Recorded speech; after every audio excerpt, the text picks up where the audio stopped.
You have so many big ego in that dressing room.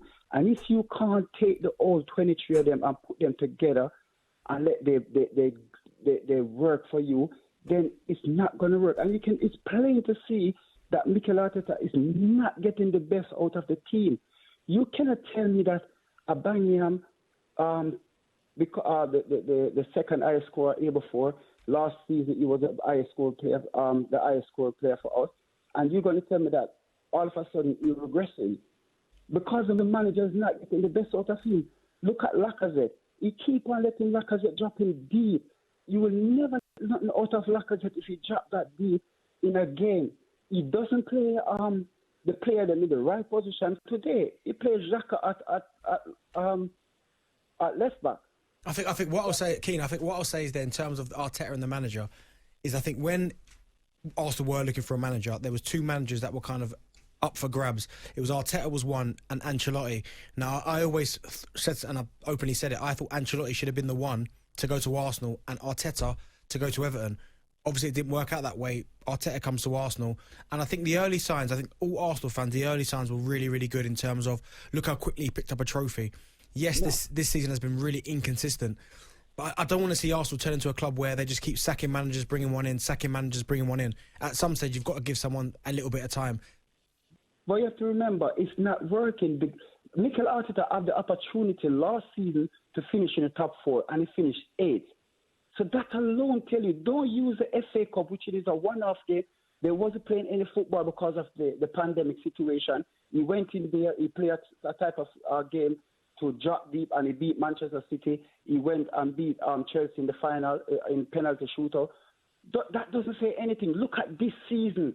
He has never used the same starting level in the Premier League game. Never. He doesn't. Look, it's simple. He's not even know his backline. And for a manager, one thing you have to get clear and straight. You have to know who is your backline. Mikel Arteta don't have a clue who is his midfielder, who is his backline, who is the winger. He doesn't have a clue what he's doing at the club. And for that reason, if you cannot get the best out of a player, there's no way we can keep that manager and say, yes, he's moving forward. Yes, we see nothing. I don't understand where people say, oh, we see this. We see nothing from him. He not even have an identity or he wants to play because it doesn't show on the pitch. The player, look at West Ham. David Moyes is getting out the best out of those players. You're going to tell me that West Ham player, man for man, is better than Arsenal? No. So what does that say? The manager is not good enough for that club. Our club is too big for Mikel Arteta, for we to sit down there and say we're going to give him time. We shouldn't even think about getting him. If Ancelotti will come to Arsenal, I bet my bottom dollar that Everton will never take Mikel Arteta there. And do you know what I think? Do you know what, Keano? I do think, and that's a great call there. You made some good points. I do think if he was, I think Arteta would have ended up at Everton if they hadn't got Ancelotti.